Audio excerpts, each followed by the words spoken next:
여러분 안녕하세요. 노태우입니다. 오늘 시간에는 부정맥을 어떻게 진단하나 이런 제목입니다. 특히 요즘 등장하고 있는 새로운 부정맥 진단 방법을 좀 소개해드리고 이런 방법들이 현재 우리의 진료, 특히 이 부정맥을 진단하고 치료하는 데 있어서 상당한 변화를 일으킬 것이기 때문에 앞으로 이런 변화가 어떻게 할 것인지, 어떠한 모습을 띠게 될 것인지 이런 걸 갖다 좀 말씀드리겠습니다. 우선 부정맥이라고 그러면 부정맥이 나타내는 소견, 증상이라는 것은 뭐 다음과 같죠. 우선 부정맥이라 하면 심장의 박동이 고르지 않고 불규칙한 거예요. 너무나 잘 아는 내용입니다. 또 두 번째는 심장 박동이 규칙적이라 하더라도 횟수가 너무 늦거나 아니면 횟수가 너무 빠르거나 이것도 부정맥입니다. 가령 심장 박동이 100회 이상이면 우리가 빈맥이라고 얘기하고 60 내지 50회 미만이면 이걸 또 서맥이라고 얘기해서 이거 다 부정맥의 카테고리에 들어갑니다.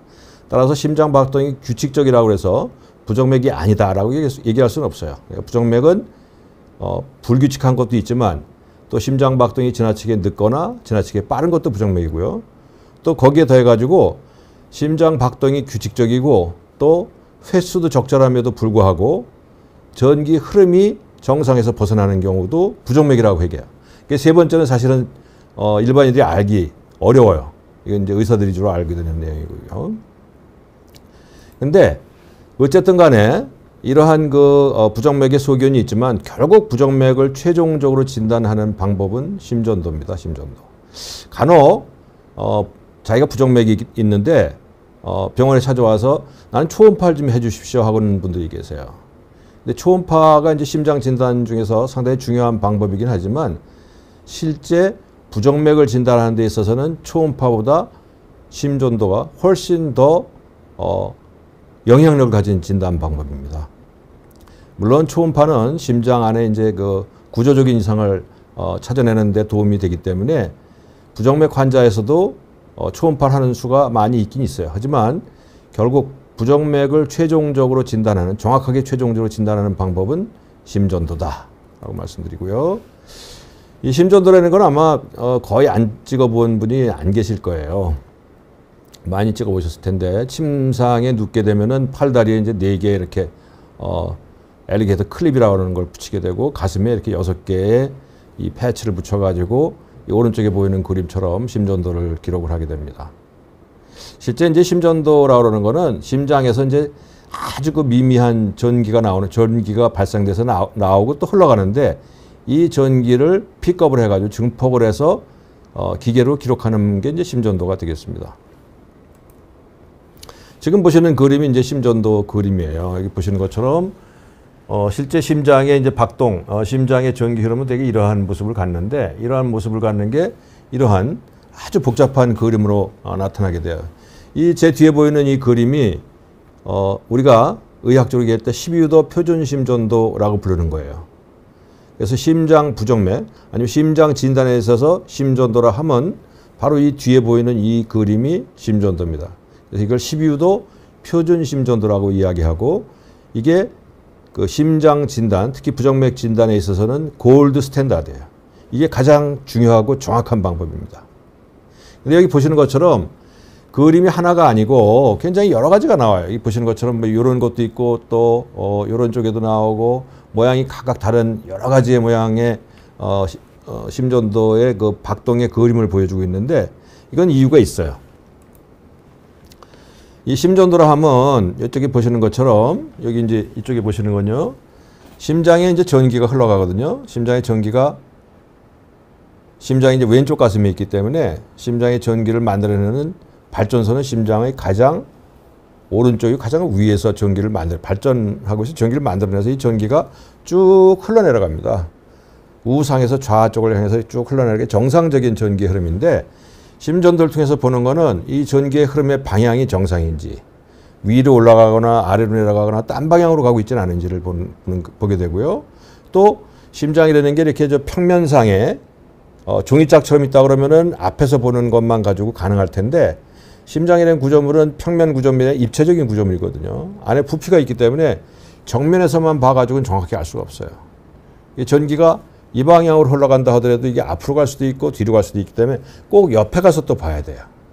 그래서 심전도는 여기를 보는 것처럼 이게 그 팔 다리에서 찍는 심전도가 있을 뿐만 아니라 이 뒤에 보이는 것처럼 가슴, 특히 심장이 위치한 왼쪽 가슴의 옆쪽에서 찍는 심전도도 있어요. 이렇게 두 가지를 종합으로 해서 보게 되면은 심장의 입체적인 구조물 속에서 심장 전기의 흐름의 방향과 힘을 우리가 이해할 수 있게 되는 거죠. 심전도를 통해 가지고 이제 우리가 알 수 있는 건 뭘까? 여러 가지 알 수 있는데 우선 가장 먼저 알 수 있는 건 심장 박동의 횟수예요. 심장이 몇 번이나 뛰는가. 심장 박동의 횟수는 사실은 뭐 굳이 심전도를 안 하고 우리가 맥박만 잡아도 사실은 알 수는 있죠. 근데 심장 박동의 횟수를 정확하게 알고 또 얼마나 규칙적인가도 알 수 있고요. 또 전기가 흘러가는 시간을 알 수 있어요. 말씀드린 대로 심장에서 전기를 동결절이라고 하는 데서 이제 그 발전소에서 전기를 만들어내는 횟수가 있는데 정확하게 횟수가 심장의 끄트머리까지 도달할 때 여러 가지 과정을 거치는데 그 과정을 거치는 시간이 얼마인가 또 알 수가 있어요. 그래서 굉장히 중요한 거죠. 이 역사적으로 보면은 심전도가 가장 먼저 발명되어서 사용된 거는 한 수십 년 전이에요. 인토벤이라고 그러는 그 독일의 의학자가 심전도를 발명을 했고 여기 보시는 그림이 바로 그 초창기에 나왔던 심전도의 그림이에요. 당시 심전도는 뭐 보시는 것처럼 거의 집채만한 심전도입니다. 심전도 찍을 때에도 저렇게 오른팔, 왼발을 수조에 담궈가지고 저런 방법으로 심전도를 찍었었어요. 요즘 같으면 사실 상상하기 참 어려운 거죠. 그러다가 이제 이 근자에 들어가지고는 이제 이러한 오른쪽에 보이는 이런 그림이죠. 이런 심전도가 이제 지금으로서는 현재로서는 이러한 형태의 심전도가 계속 사용되고 있는 거예요. 병원 안에서는 주로 이 심전도를 사용하고 있는 겁니다. 그런데 심전도가 도대체 하루 24시간 중에서 우리가 이제 병원에 가가지고 침상에 누워서 심전도를 찍는데 그 심전도가 기록하는 나의 그 심장의 전기적 현상을 기록하는 시간이 얼마나 될까?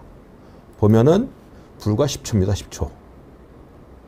그래서 설사 자기가 심장에 부정맥이 있거나 아니면 심장에 다른 이상이 있다 하더라도 이 10초를 제외한 나머지 시간, 즉 23시간 59분 50초에 무슨 일이 발생하는 것은 알 방법이 없어요.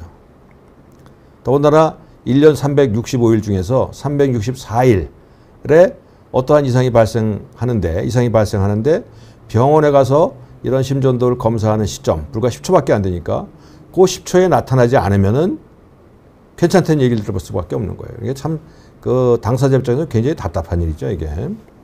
이런 일이 비일비재합니다.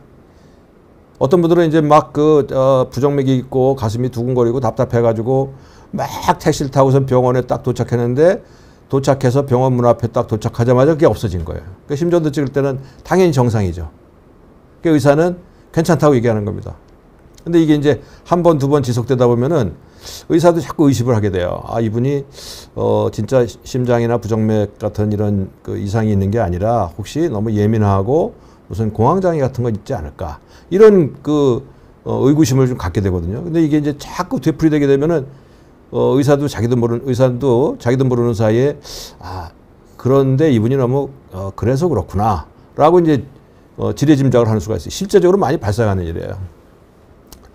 저도 이제 임상 경험 중에서 그런 일이 있었는데 딱 그런 경우예요. 그러니까 병원에 와서 검사할 때 본인은 아주 두근거리는 증상이 심해서 진짜 너무 불편하고 힘들어 죽겠는데 병원에 와서 여러 번 검사를 했는데 항상 정상이 나오거든요.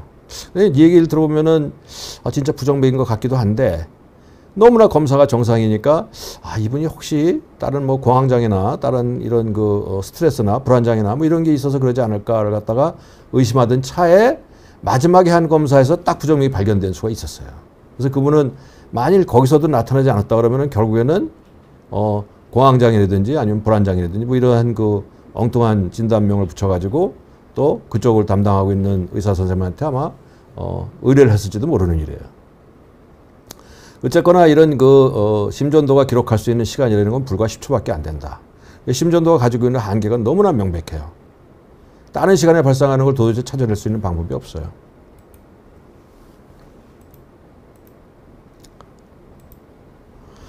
이거를 이제 보완하기 위해서 발명된 기계가 이 홀터 심전도, 홀터 모니터라고 하는 기계예요.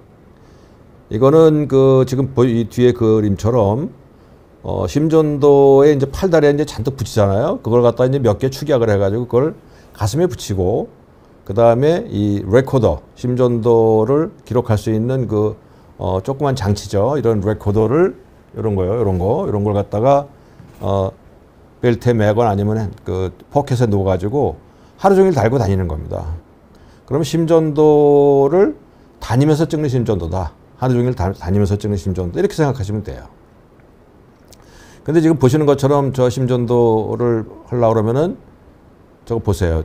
가슴에 뭐 3개, 5개, 최소한도 몇 개 정도의 우리 패치라고 하는 걸 갖다가 붙일 수밖에 없어요. 그걸 붙이고 줄도 주렁주렁 달고 다니니까 뭐 옷을 입으면 잘 표시는 안 나겠지만 당사자 입장에서는 참 불편하죠, 저게. 어쨌든 저것만 해도 대단한 혁명이었던 거예요. 24시간 중에서 10초만 기록하던 심전도를 24시간을 기록할 수 있었기 때문에 대단히 혁명적인 겁니다. 이 홀터가 발명돼 나와서 사용되고도 한 수십 년 정도 돼요. 상당히 오랜 시간 동안 굉장히 각광을 받던 방법이에요. 대단한 그 방법이었죠. 근데 이제 불편한 점은 있었어요. 그래서 이걸 갖다 좀 보완하고자 개발된 기계가 이벤트 기록기 혹은 사건 기록 심전도라고 하는 거예요. 뭐 사건 기록이라고 하니까 무슨 엄청난 사건을 기록하는 게 아니고 실제 심장에서 발생하는 부정맥 에피소드를 기록한다. 그걸 사건이라고 표시했어요. 그래서 그거를 기록하는 기계입니다. 이게 실제 우리나라에서도 많이 사용되고 있던 기계예요. 지금은 뭐 이렇게 요 기계가 실제 많이 사용됐던 기계입니다. 이건 어떻게 되어 있냐면요. 이 기계를 병원에서 빌려줘요. 아니면 개인이 구매할 수도 있어요. 그래서 이걸 갖다가 가지고 있다가 본인이 불편을 느낄 때, 내가 막 가슴이 두근거려, 이때 기계를 꺼내가지고 가슴 피부에다 대든지 아니면 손으로 잡든지 하게 되면 심전도가 이 기계 안으로 들어가서 기록이 되는, 바로 이러한 게 이제 이 이벤트 기록기 혹은 사건 기록 심전도예요. 이런 두 가지가 이제 대단히 좋은 일반 심전도, 12유도 표준 심전도가 가지고 있는 단점, 아주 단기간에 기록밖에 안 되던 그 단점을 아주 혁명적으로 변혁시킨 거죠. 그래서 지금 보시는 것처럼 이런 이제 두 가지 형태가 있는데, 홀터라고 하는 건 이제 달고 있으면서 하루 종일 생활하는 거. 근데 이게 이제 하루 생활하기도 하고 24시간 아니면 48시간까지도 달고 있을 수 있어요. 그거, 그다음에 이벤트 기록기라는 거는 필요할 때 되는 거. 이런 이제 두 가지 형태가 있는데, 장단점은 아까 말씀드린 대로 홀터라고 하는 거 항상 달고 있어야 돼요. 그러니까 불편하죠. 여러 가지 줄도 달려 있어야 되고, 이걸 갖다가 몇 개나 되는 걸 달고, 또 포켓에는 그 기계도 달고서는 가지고서는 활동을 해야 되니까 불편해요. 근데 반면에 장점은 어떤 장점이 있냐면은 예측할 수 없는 시점에 발생되는 부정맥을 다 기록하는 거죠. 하루 동안의 심전도를 다 기록을 하는 거예요. 하나도 빠짐없이. 그러니까 최소한도 그 달고 있는 하루나 이틀 동안에 심장에서 발생하는 전기적 현상은 죄다 기록할 수 있다. 그리고 나중에 그걸 분석해서 볼 수 있는 장점이 있어요.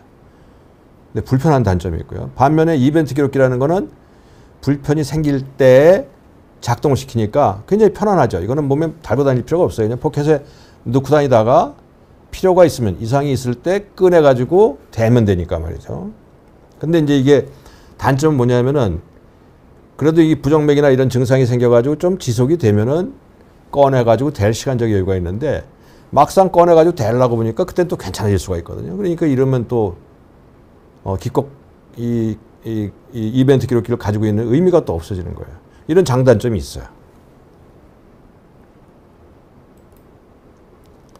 그 다음에 이제 그 부정맥을 진단하는 데 있어서 또 한 가지 고시적인 방법은 그 운동부하 검사라는 게 있어요. 운동부하 검사는 여러분 잘 아시는 그 러닝머신입니다. 러닝머신에서 그 위에 올라가지고 뛰는 거죠. 처음엔 걷다가 그 다음에 뛰게 되죠. 그러면서 각도도 서서히 단계적으로 올라가요. 그래서 심장에 자꾸 부하를 주는 거예요. 심장을 쉽게 얘기하면 단계적으로 자꾸 괴롭히는 거죠. 그래서 심장이 힘들어가면서 어떤 부정맥이 생기지 않는가를 보는 것 한 가지. 또 본인이 가지고 있는 부정맥이 운동을 할 당시에 악화돼서 더 나쁜 부정맥으로 발전하지 않는가. 이런 걸 보기 위한 목적으로 하는 게 이 운동부하 검사예요. 실제로 운동부하 검사는 심장에 부하를 주어서 하는 것으로서는 이제 가장 중요한 목적은 협심증의 진단이었어요. 그래서 운동을 시켜 부하량을 차츰차츰 늘려가면서 가슴에 통증이 오고 심전도상에 협심증의 전형적인 변화가 오면 이건 협심증이다 라고 하는 그런 그 진단적 도구였는데 부정맥에서도 거의 비슷한 목적으로 사용을 하고 있어요. 그 다음에 이제 부정맥 중에서 이제 정신 잃고 쓰러지는 그 부정맥들이 있거든요. 뭐 부정맥도 그렇고 또 이 미주신경 실신이라고 그러는 그런 실신의 감별 진단에 사용되는 방법이 또 이런 게 있어요. 기립경사 검사라고 그러는 거예요. 이거는 침대가 누워져 있다가 단계적으로 이렇게 올라가요. 이렇게 올라가서 심전도하고 혈압하고를 갖다 측정을 하는 겁니다. 누워 있다가 침상이 딱 서게 되면은 아주 쉽게 말씀드리면은 혈액이 다리 쪽으로 쭉 쏠리게 되죠. 그리고 심장에 있는 피도 아래쪽으로 좀 쏠리게 돼요. 그러면서 이제 여러 가지 심장 혈압이라든지 맥박이라든지 부정맥이라든지 이러한 변화가 나타날 수 있어요. 이걸 관찰하는 게 이 기립경사 검사예요. 가장 많이 사용되는 거는 실신 때 가장 많이 사용됩니다. 그래서 지금 이 부정맥을 검사하는 방법을 갖다가 이렇게 좀 요약을 해가지고 그림으로 나타낸 게 있어서 이걸 하나씩 한번 보여드릴까 합니다. 첫 번째가 이제 뭐냐면요, 이건 혈압이에요, 혈압. 이게 이제 혈압기죠. 우리가 사용하고 있는 혈압기에서 여러분들이 혈압 재시다 보면은 간혹 부정맥이 있는 분들은 혈압기가 에러를 내는 수가 있어요, 에러. 그 혈압기라는 거는 어떠한 상황이냐면 정상적으로 심장 박동수가 나타날 때 이 공기가 쭉 들어갔다 빠지면서 혈압을 측정하는데 심장 박동수가 규칙적이지 않으면은 얘가 에러를 자꾸 이상하다라고 에러 메시지를 내는 수가 있어요. 그게 이제 일반적이고 거기에 맞춰가지고 어떤 그 혈압기들은 부정맥 환자들도 사용할 수 있게 아니면 심장 박동이 규칙적이지 않은 거를 혈압기의 커프가 거기에 이제 공기가 들어가 있는데 공기의 진폭을 가지고 심장 박동이 고르지 않다는 거를 찾아내는 기계도 있어요. 그런 거 한 가지 있고요. 그 옆에 보이는 거는 맥박 측정하는 겁니다. 맥박을 측정하거나 의사가 청진기로 가슴을 대서 심장 박동을 검사하는 거죠. 근데 저 검사 방법도 사실은 상당히 정확도가 큰 거예요. 그 뒤에 말씀드리겠지만 부정맥, 특히 이제 심방세동 같은 부정맥을 여러 가지 방법으로 놓고 심전도가 가장 정확한 방법이지만 그 심전도를 스탠다드로 놨을 때 다른 방법들이 얼마나 정확하고 잘 찾아내는가를 연구한 결과가 있어요. 그것도 한번 보여드리겠습니다. 그거 보시게 되면은 이러한 방법들이 우스운 방법이 아니고 실제 부정맥, 심방세동이나 이런 부정맥을 찾아내는 데서 상당한 효용성을 가지고 있다는 게 증명이 돼 있어요. 다음에 또 뭐 있냐면요, 이런 것도 또 있어요. 보시는 것처럼 이런 것도 뭐냐면요, 이거는 이제 그 스마트폰에 이제 시계도 마찬가지인데 스마트폰 시계 같은데 그 카메라 찍는 데다가 이렇게 손가락을 대고 있으면요, 그 카메라 있는 자리에서 광선이 나와요.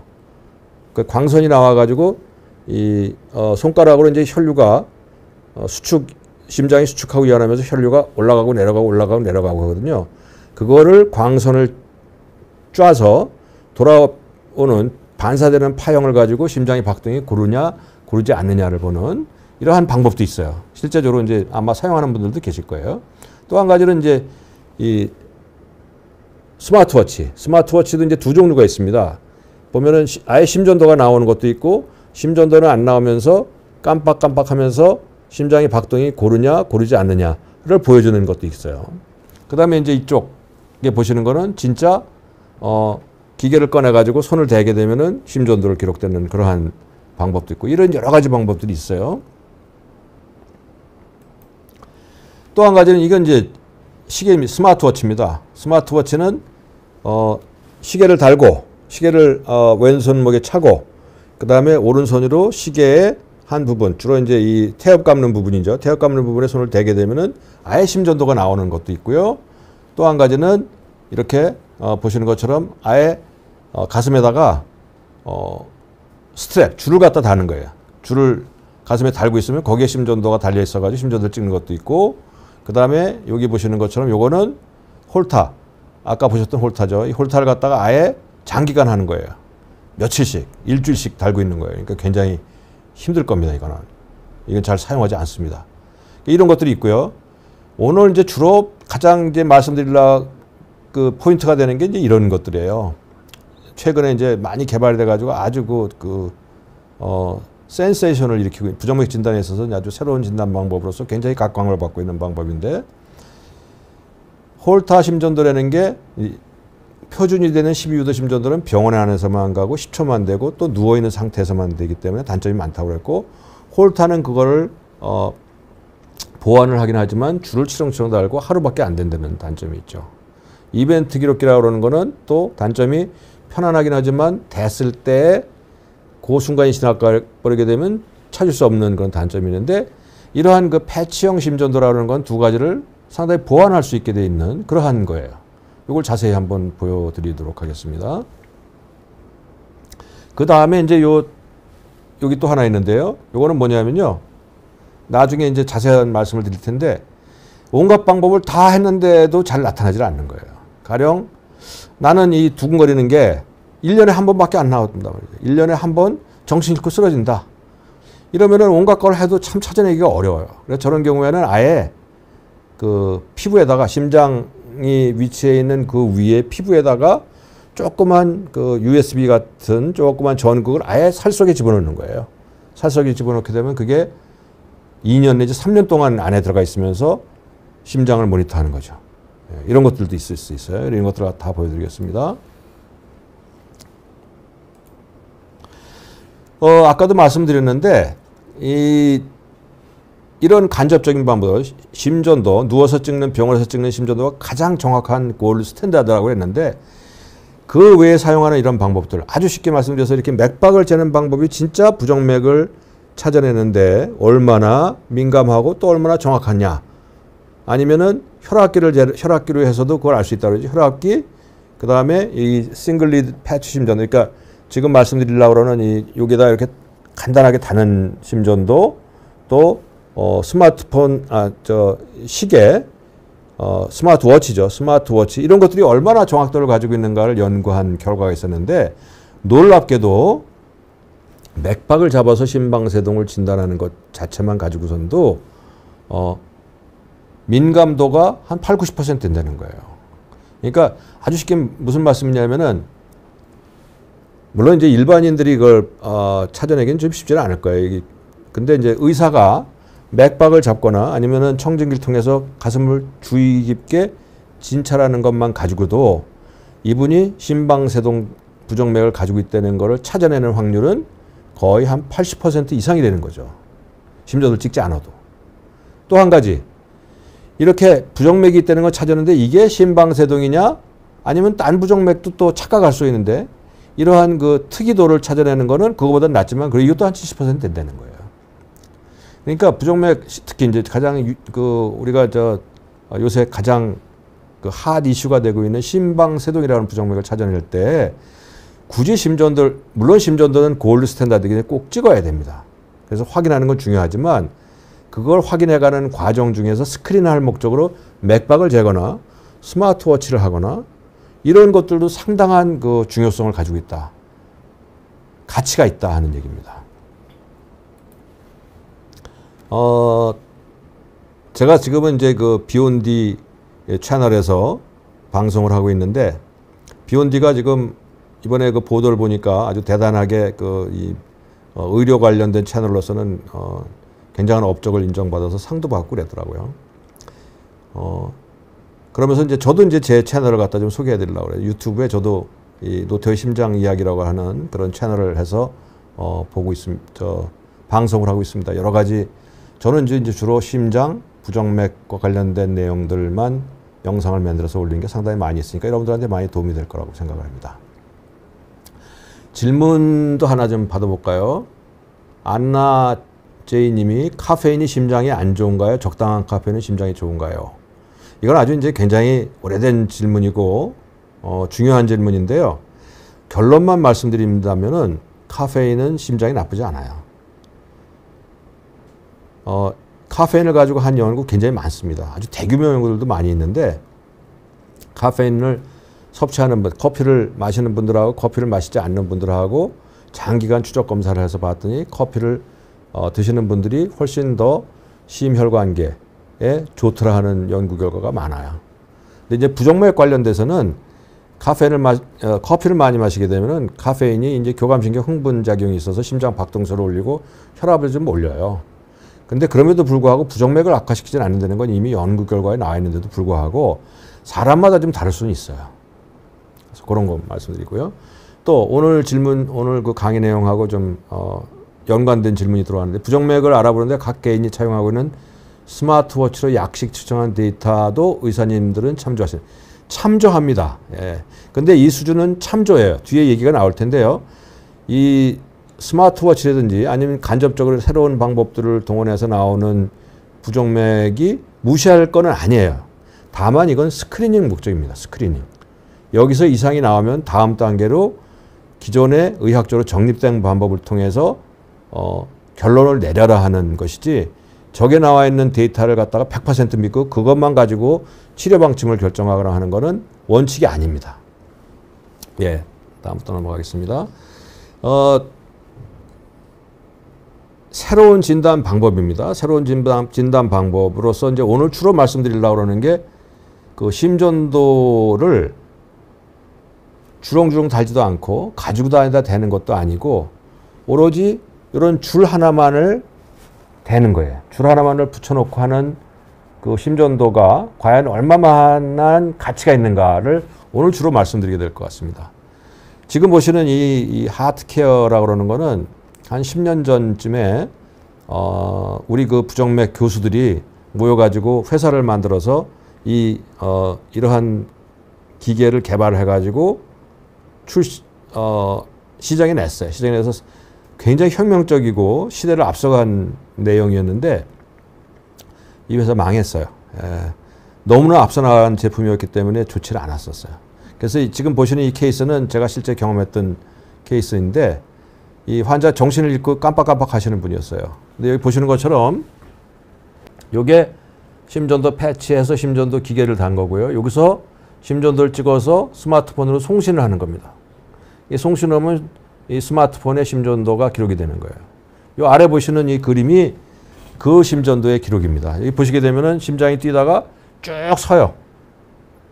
이게 아마 시간적으로 보면 한 6, 7초 정도 심장 박동이 중지한 거죠. 환자는 정신 잃고 쓰러지는 원인을 이걸 통해서 진단할 수 있었던 그러한 예입니다.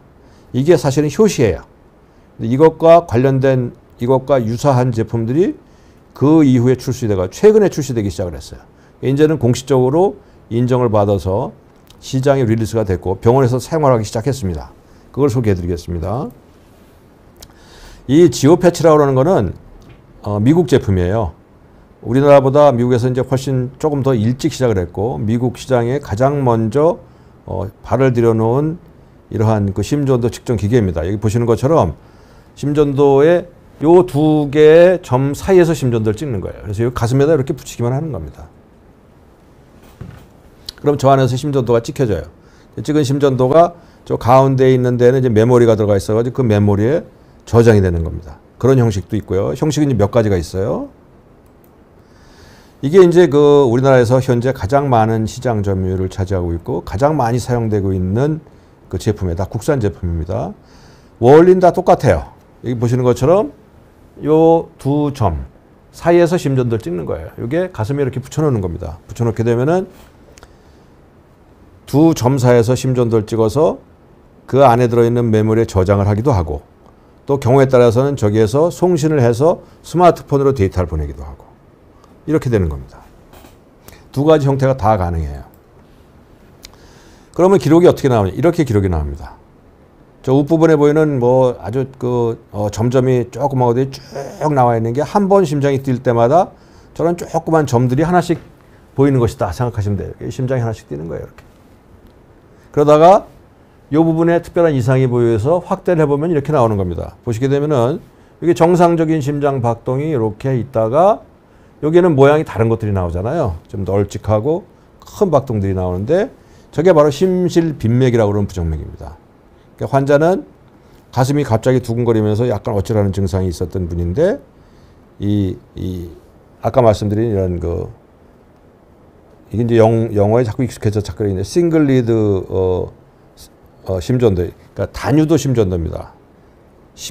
우리가 이제 표준 심전도라는 건 12유도예요. 12유도. 12개의 심전도 유도를 측정하는데 요건 그중에서 하나만 뽑아서 측정하는 거예요. 근데 심전도를 측정하는데 부정맥을 검사하는 데는 전혀 문제가 없어요. 그래서 그걸 통해 가지고 찾아낸 그러한 증례가 되겠습니다.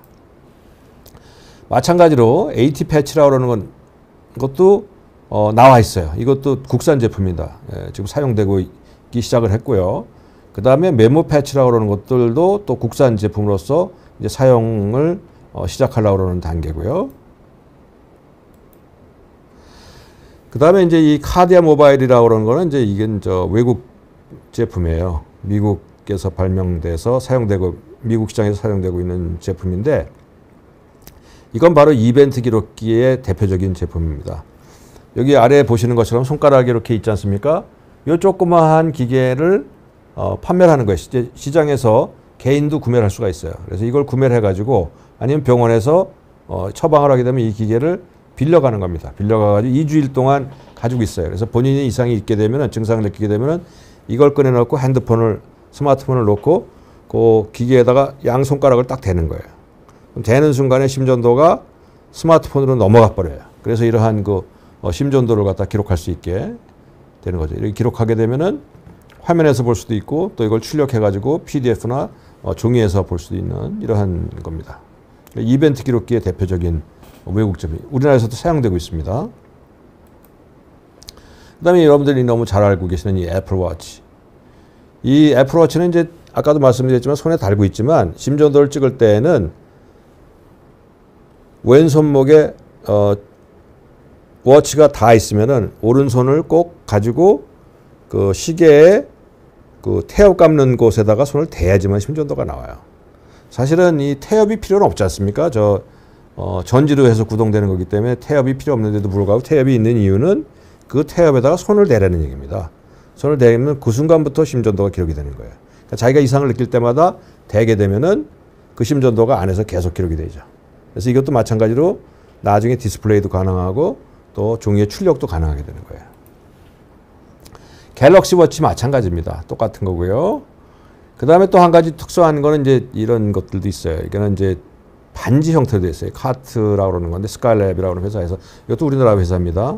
나와가지고 이건 반지인데 여기 보시게 되면 그림이 일반 심전도 그림하고는 좀 달라요. 이렇게 좀 불쑥불쑥 올라가고 내려가고 해서 심전도보다 좀 거칠게 그림이 나오지 않습니까? 그죠? 근데 저건 심전도는 아니에요. 저건 심전도는 아니고 그 손가락에 혈류가 심장이 뛸 때마다 피가 올라가고 나가고 하는 걸 갖다가 광선을 투과해서 거기에서 나오는 그 심장의 박동을 갖다 체크를 해가지고 저렇게 그림으로 표시하는 겁니다. PPG라고 하는 건데요. 저건 심전도하고는 좀 달라요. 어쨌든 저것만 가지고선도 부정맥이 있는 거는 충분히 알아낼 수가 있거든요. 저런 게 있고요. 그러다 거기다 손을 대게 되면 심전도가 나오기도 합니다. 심전도의 파형은 보시는 것처럼 방금 보셨던 것처럼 저런 반지에 나오는 거는 정상 심전도 파형하고는 완전히 다르죠. 그냥 산처럼 올라갔다 내려갔다 하는 규칙성만 보게 되는 거고요. 그 다음에 스마트워치에 나오는 거는 완전한 심전도를 보게 되는 겁니다. 그래서 오늘 말씀드리는 이 1유도 패치형 심전도, 싱글리드 패치 심전도라고 하는 거죠. 바로 요겁니다. 이런 형태.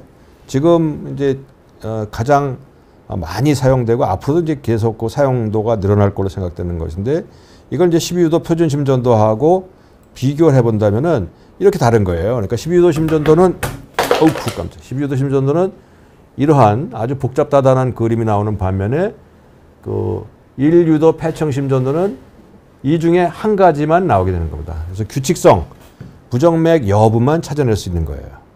부정맥 여부만 찾아 12유도 심전도는 심장의 그 3차원적 심장의 전기의 흐름의 방향과 힘을 다양하게 볼 수 있는, 온갖 데서 다양하게 볼 수 있는 장점이 있는데 1유도 폐청 심전도라고 하는 것은 그 중에서 한 가지, 한 유도의 것만 기록을 하는 거예요.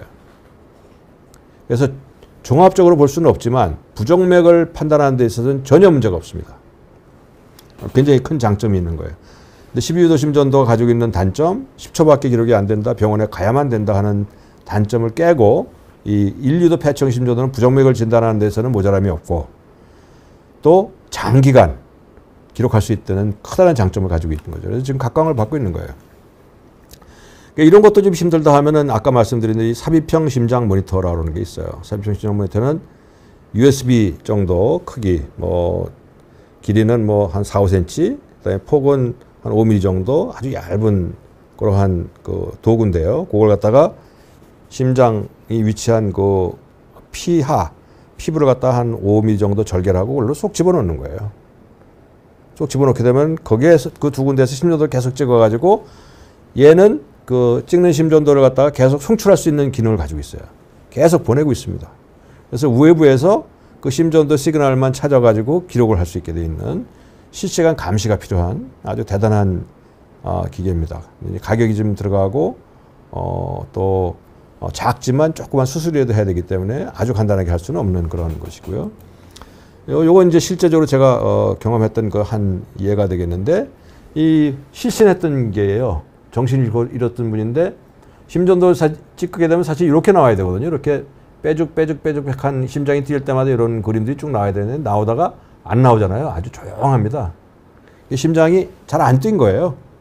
잘 안 뛰게 되니까 핑하고 쓰러졌던 거죠. 실신의 원인을 찾았던 거고요. 근데 실신이 이게 뭐 자주 있는 일 같으면은 홀타라든지 아니면 뭐 이런 일주일 달고 있는 거 이런 거 가지고 찾을 수 있을 텐데 나는 1년에 한 번 실신했다. 이러면 사실 찾아낼 방법이 없거든요. 그때 이제 저런 특수한 걸 집어넣어 가지고 하는 방법밖에 없어요. 그 다음에 이 밑에 거는 심장이 이렇게 뛰다가 갑자기 심장 박동이 굉장히 빨라지는 거의 심장 마비가 오기 전 단계의 심실 빈맥이라는 부정맥이 발생한 거예요. 그러다 정상으로 돌아왔죠. 이것도 이제 찾아서 된 거고요. 오늘 사실 질문이 굉장히 많네요. 그런데 예, 한번 해보겠습니다. 유선이 이제 오늘 그 강의 내용하고 관련된 거라서 KD님 유선이 무선이로 발전하는 것처럼 주렁 부착해서 하는 검사 장비들을 무선으로는 못 만들려나요? 만들고 있지 않습니까? 요거 이제 말씀드릴 거예요. 요거 뒤에 보세요. 그다음에 또 한 가지 젊은 사람이 평소에 기저질환이 없는 사람이 자다가 돌연사하는 경우 보통 심장 마비로 죽었다고 말하는데 이런 분들은 심장 이상으로 사망했다고 보면 되는지 궁금합니다. 예, 맞습니다. 실제로 돌연사가 생기는 가장 큰 원인은 심장 혈관의 문제예요. 심장 혈관이 자신도 모르는 사이에 조금씩 굳어져 가는 겁니다. 동맥경화에서 굳어져 가다 어느 순간에 그게 탁 막히면서 심장 마비가 발생하고 그래서 사망하는 게 돌연사의 가장 큰 원인이거든요. 근데 이런 동맥경화가 오려면은 시간이 걸려요. 그러니까 혈압, 당뇨, 고지혈증 이런 것들이 시간이 오래 가야지만 혈관 내에 조금씩 쌓이는 겁니다. 그래서 그게 상당 부분 진행된 다음에 어느 순간에 탁 막혀오면서 그러한 그 불행한 일이 생기거든요. 근데 젊은 사람은 그럴 시간적 여유가 없었던 거예요. 동맥경화가 아니라 다른 원인 때문에 저렇게 급사하는 경우가 있습니다. 돌연사하는 경우. 이제 저거는 이제 나중에 이제 기회가 돼서 틀림없이 말씀드릴 텐데 주로 유전성 부정맥이에요.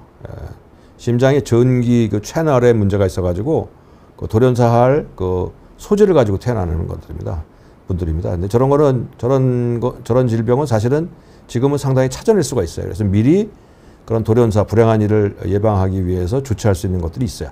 시간이 없어가지고 이제 또 다음으로 넘어가겠습니다. 그다음에 부정맥 진단의 종결자 임상정기생리학 검사예요.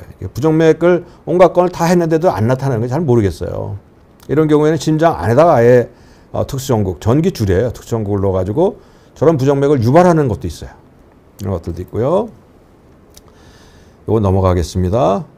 그래서 심전도를 그러면 언제 찍어야 되냐? 심방세동을 진단하려면은 유럽에서 나와 있는 가이드라인에 의하면은 65세가 넘어가는 분들은 기회적 심전도 검사. 그러니까 기회가 있을 때마다 심전도를 찍어가지고 이상이 있는가 확인해 보라 하는 것이고요. 75세가 넘어가는 분들은 계획적으로 꼭 심전도 검사를 해봐라 해서 숨어 있을지도 모르는 부정맥을 찾아내야 된다 하는 것이고요.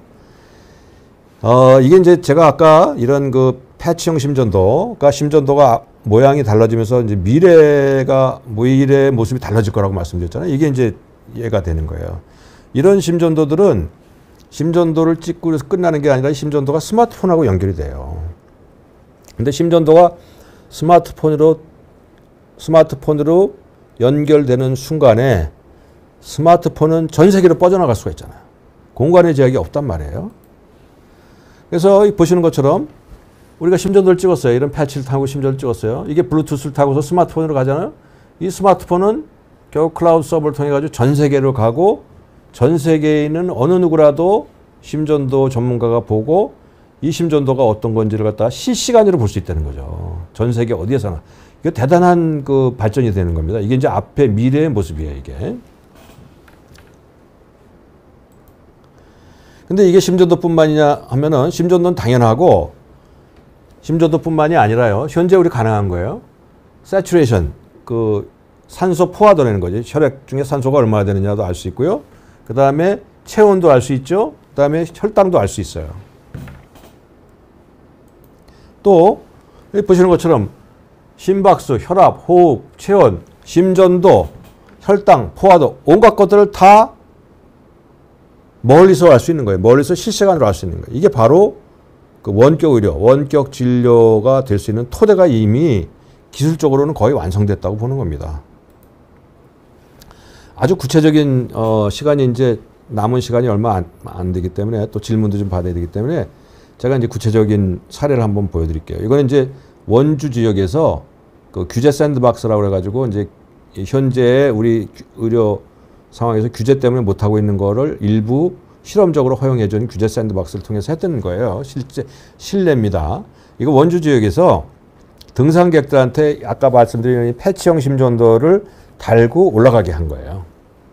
그러고선 그 패치형 심전도가 여기 하나, 둘, 셋, 넷이니까 12명의 심전도 기록을 갖다 실시간으로 여기서 병원에 앉아서 감시하고 있는 겁니다. 그러면 여기, 그 다음에 이게 어떤 식으로 나타나면요. 이건 제가 실제적으로 경험했던 그 환자의 한 증례인데 여러분들한테 보여드릴게요. 굉장히 대단한 의미를 가지고 있어요. 이게 나타나는 그림입니다. 이 그림에 보면은 여기 보시게 되면요. 여기 잘 보시려나 모르겠지만 분홍빛에 사람이 걸어가고 있는 게 보여요. 환자는 29세 된 여성이었고 현재 걷고 있어요. 걷는다는 게 보여져요. 여러 가지 센서를 통해서 활동 여부를 알 수 있어요. 걷고 있고 심장 박동수는 80이고 심전도는 이렇게 정상적인 걸 보여주고 있어요. 그죠? 거기다가 요거는 뭐냐면은 호흡수예요. 호흡수가 33이니까 좀 빨라요. 걷고 있기 때문에. 그 다음에 35.5도 되는 건 체온입니다. 현재 35.5도니 좀 낮긴 한데 낮은 이유는 이 패치가 살 속에 들어가 있는 게 아니고 밖에 좀 노출이 되기 때문에 외부 공기에 맞기 때문에 35도 약간 낮게 나오는 거예요. 거기에 더해가지고 이 스마트폰이기 때문에 위치가 나와요. 위치가. 어디에 있는가를 알 수 있어요. 어디에 있는가. 근데 이 사람에서 잠깐 후에 보니까 같은 환자예요. 같은 환자인데 동일한 환자인데 15분 후에 아까 움직이던 게 중지했어요. 가만히 서 있어요. 활동을 중지하고 휴식하고 있다는 걸 알 수 있고 심장 박동수가 80이 50으로 떨어졌어요. 심장은 역시 정상적인 박동을 하고 호흡수도 33에서 26으로 떨어졌어요. 쉬고 있다는 게 눈에 보이죠. 체온은 마찬가지고 이 사람이 현재의 위치가 나오게 되는 겁니다. 이게 어떤 의미를 가지고 있을까요? 이거 대단하게 큰 의미를 가지고 있습니다. 이거는 뭐냐면은 이 환자가 이런 그 패치형 심전도를 달고 스마트폰으로 연결되는 순간에 이분이 현재 어느 위치에서 어떠한 부정맥이 있는지 없는지, 있다면 어떠한 부정맥이 있는지, 심장 박동수는 얼마인지, 잘 움직이고 있는지 아니면 가만히 있는지 이런 것들을 다 원격에서 확인할 수 있게 되는 거예요. 그래서 현재 이게 이제 제가 보여드리는 마지막 슬라이드인데 이러한 그 기술적 발전으로 인해 가지고 이것만 달고 있으면은 이게 지금 어느 정도냐면은 달고 있는 게 뭐 3일, 7일, 14일까지도 달고 있어요. 또 이걸 가지고 있다가 샤워하게 되면 띄고 다시 또 붙일 수도 있어요. 이러한 그 대단한 걸 가지고 있기 때문에 가령 내가 부정맥을 가지고 있고 굉장히 불안한데 아니면 무슨 시술을 했는데 이게 재발했는지 아닌지 굉장히 불안할 때 이거 알 방법이 병원 가는 거 외에는 없거든요. 이걸 달고 있으면은 이걸 누군가가 실시간으로 관찰만 해주고 있다면은 내가 불편이 있을 때 관찰, 모니터하고 있던 곳에서 당신이 지금 굉장히 불편을 겪고 있지만 이거는 정상이니까 걱정하지 마세요. 아니면은 당신이 지금 이러한 부정맥이 생겼으니까 이 부정맥은 아주 중요한 부정맥은 아니니까 다음 주에 다니고 있는 병원으로 한번 찾아가 보세요. 이렇게 메시지를 줄 수 있는 겁니다. 또 어떤 경우에는 굉장히 심한 부정맥이 나오게 되면은 지금 굉장히 심한 부정맥이 나왔으니까 하던 일 당장 중지하고 빨리 119를 불러서 병원으로 가세요. 이런 걸 갖다 메시지 전달해 줄 수 있는 그런 시대가 오는 겁니다. 그래서 결론적으로 말씀드리면 미래적으로는 현재 본인이 나타내고 있는 증상이 부정맥으로 인한 것인지 아니면 단순한 불안이나 아니면은 뭐 고황장애 때문에 그런지 알 수 있고 이걸 전문가가 실시간으로 감시해 줄 수 있다는 거죠. 부정맥이 있다 없다, 부정맥의 종류, 어떠한 부정맥이 있고 이게 얼마나 위험한 부정맥인가에 따라 가지고 연락을 해주고 조치를 해줄 수 있는 이러한 시대가 오게 되는 겁니다. 실제 기술적으로는 이미 가능해요. 다만 여러 가지 이제 규제, 사회적 규범이라든지 규제, 법적인 문제 이런 것 때문에 해결이 되지 않고 있지만 조만간 이러한 시대가 열릴 겁니다. 실제적으로 외국에서는 실제 사용되고 있는 게 있어요. 그래서 이걸로 이제 제 강의는 일단 마치고요. 질문이 시간이 한번 2, 3분 정도나 남아 있어가지고 질문만 몇 개 받고 마치도록 하겠습니다.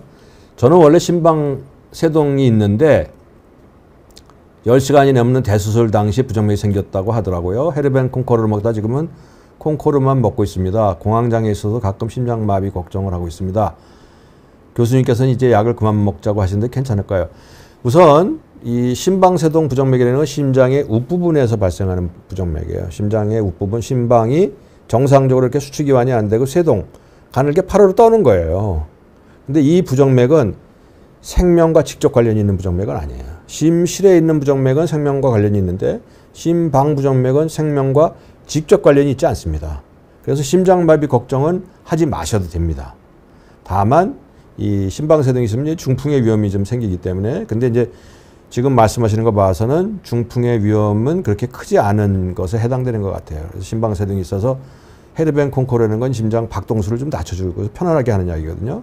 근데 그거 먹고 있었는데 지금은 이제 그것도 별로 없으니까 약을 그만 먹자라고 말씀하신 것 같아요. 담당 교수께서. 그거는 믿으셔도 될 것 같아요. 됐고요. 제일 다음 질문이 지난 4월 인생 처음으로 심박수 160으로 1시간 이상 지속돼 병원 가서 심방세동을 진단받았네요. 이때 혈압이 많이 떨어지더라고요. 부정맥과 혈압이 상관관계 있습니다. 예. 이건 이제 제가 심방세동과 관련된 강의를 할 때 또 말씀을 드릴 텐데 심장이라는 거는요. 심방이 수축해서 피를 내보내주면 심실이 그걸 받아가지고 수축하게 되면 혈액이 나가면서 혈압을 갖다가 강력하게 유지시켜요. 근데 심방세동이 생기면 강력하게 수축이 안 돼요. 수축이 안 돼서 들어온 피를 갖다 충분히 내려보내지는 못하거든요. 심실로. 그러니까 심실 입장에서는 좀 상대적으로 작은 양의 혈액을 내보낼 수밖에 없어요. 그렇기 때문에 혈압이 떨어지는 겁니다. 그러니까 심방세동이 생기게 되면 혈압이 좀 떨어져요. 그래서 심방세동이 정상으로 돌아오는 순간에 혈압이 다시 올라가요. 이해가 되셨죠? 상관관계가 있습니다. 그 다음에 맥박이랑 혈압은 관련이 없네. 맥박수는 낮고 혈압과 맥박은 직접 관련이 있지는 않아요. 물론 혈압에는 맥박도 중요하고 심장이 한 번 내보내는 혈액의 양도 중요하고 또 혈관의 탄성도 중요해요. 저항성이라고 그러는데 다 관련이 있는데 맥박이 떨어진다고 해서 혈압이 같이 떨어지는지는 꼭 그렇지는 않아요. 맥박이 떨어지면 혈압이 떨어지는 수도 있지만 꼭 직접적인 관련성은 없다 하는 거 말씀드리는 거고요. 그 다음에 심방세동 부정맥 환자입니다. 코로나 백신 맞아도 좋은가요? 이거 참 대답하기 참 어려운 질문인데요. 현재까지 나와 있는 그 의학적 데이터라든지 아니면은 각국에서 이런 여러 가지 데이터를 종합해서 내고 있는 권고 안에는 심방세동이 있다고 해서 백신을 맞지 말라고 하지 않습니다. 그러니까 다시 말씀드리면 심방세동이 있어도 현재 상태가 안정적이라면 코로나 백신을 맞는 것 전혀 관련 없다라고 얘기하고 있습니다. 그 다음에 이제 마지막 질문이 되겠네요. 시간상으로. 이쁜 여우님이 질문하신 건데 서맥, 빈맥 32에서 150으로 왔다 갔다 하는데 전극도자 절제도 가능한 거예요. 빈맥 치료만 가능. 이거는 원인에 따라 다릅니다. 그러니까 서맥, 빈맥이 왔다 갔다 낮을 때는 32회, 빠를 때는 150회 갔다 그러는데 글쎄요. 정확한 진단명은 모르겠지만 혹시 저런 병이 있어요. 빈맥, 서맥 증후군, 혹은 서맥, 빈맥 증후군이라고 하는 게 있어가지고 심장이 늦게 뛸 때는 굉장히 늦게 뛰고 또 갑자기 빠른 부정맥이 생겨가지고 심장이 빨라지는 경우도 있어요. 심방세동 경우에 이제 많이 저런 게 생겨요. 심방세동 아니면 심방빈맥 같은 경우에 또 늦을 때는 굉장히 늦고 빠를 때는 굉장히 빨라지기도 해요. 저런 경우에 치료는 빠른 부분, 저런 경우에 약을 쓰게 되면 어떠냐면은 대부분의 항부정맥 약제는 심장 박동을 낮춰줘요. 그래서 빈맥 부분을 감소시킬 수 있지만 서맥은 더 심해질 수가 있어요. 약 쓰는 게 참 곤란합니다. 그래서 저런 경우에는 방법은 저 빈맥 부분, 저게 만약에 심방세동이라고 그러면 심방세동을 전극도자 절제술로 해서 제거해버리게 되면은 맥박수가 회복되는 수가 있어요. 최소한도 올라가지는 않을 가능성이 있고요. 또 한 가지 방법은 전극도자 절제술이 진짜 불가능한 경우도 있을 수 있거든요. 그런 경우에는 서맥 부분을 조절하기 위해서 심장 박동기라는 걸 넣어서 서맥을 관리하고 빈맥이 생기는 거는 약을 써서 사용을 해서 빈맥을 가라앉히기도 하고 이러한 여러 가지 방법이 다 있습니다. 지금 시간이 돼가지고 이 정도만 제가 말씀을 드리고 아마 다음 시간에 또 좀 더 재밌는 시간을 갖도록 하겠습니다. 여러분 감사합니다. 노태우입니다.